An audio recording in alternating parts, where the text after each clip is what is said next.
পৃথিবী কখনোই পুরোপুরি নীরব নয়, কিন্তু এমন কিছু শব্দ আছে যেগুলোর উৎস আজও কেউ জানে না। রাতের নিস্তব্ধতায়, গভীর সমুদ্রের তলদেশে কিংবা জনবসতি থেকে বহুদূরে এই শব্দগুলো হঠাৎ শোনা যায়, আবার মিলিয়েও যায়। বিজ্ঞানীরা নাম দিয়েছেন রহস্যময় পৃথিবীর শব্দ। এর মধ্যে সবচেয়ে বিখ্যাত একটি হল দ্য হাম। বিশ্বের বিভিন্ন দেশে, কানাডা, যুক্তরাজ্য, অস্ট্রেলিয়া, এমনকি জাপানেও হাজার হাজার মানুষ দাবি করেন তারা গভীর রাতে এক ধরনের গম্ভীর একটানা কম্পন শুনতে পান। এই শব্দ এতটাই নিচু ফ্রিকোয়েন্সির যে সবাই শুনতে পায় না। জীবন অবাক না করলে কে করবে? 28% মিল্ক ফ্যাটের অবাক করার সাথে ফ্রেশ মিল্ক পাউডার। জীবন অবাক করুক প্রতিদিন। কিন্তু যারা পায় তাদের ঘুম হারাম হয়ে যায়, মাথা ব্যথা শুরু হয়, এমনকি মানসিক অস্থিরতাও দেখা দেয়।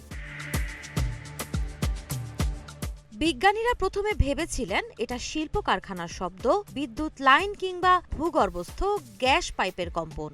কিন্তু বহু জায়গায় এমন কোনো উৎসই পাওয়া যায়নি। আরও ভয়ঙ্কর একটি শব্দ রেকর্ড করা হয় সমুদ্রের গভীরে। নাম দেওয়া হয় দ্য ব্লুপ। 1997 সালে মার্কিন বিজ্ঞানীরা এই শব্দটি রেকর্ড করেন। এটি এতটাই শক্তিশালী ছিল যে হাজার হাজার কিলোমিটার দূর থেকেও ধরা পড়ে।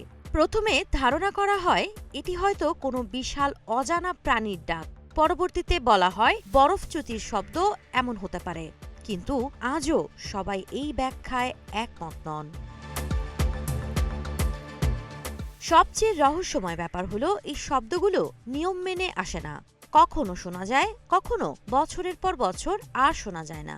প্রশ্ন হলো, এগুলো কি পৃথিবীর ভেতরের কোনো সংকেত, নাকি আমরা এমন কিছু শুনছি যা বোঝার মতো প্রযুক্তি বা জ্ঞান আমাদের এখনো নেই?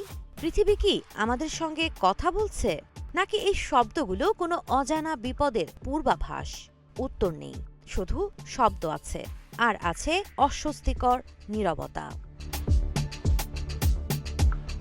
সাবা খান, নাগরিক প্রতিদিন।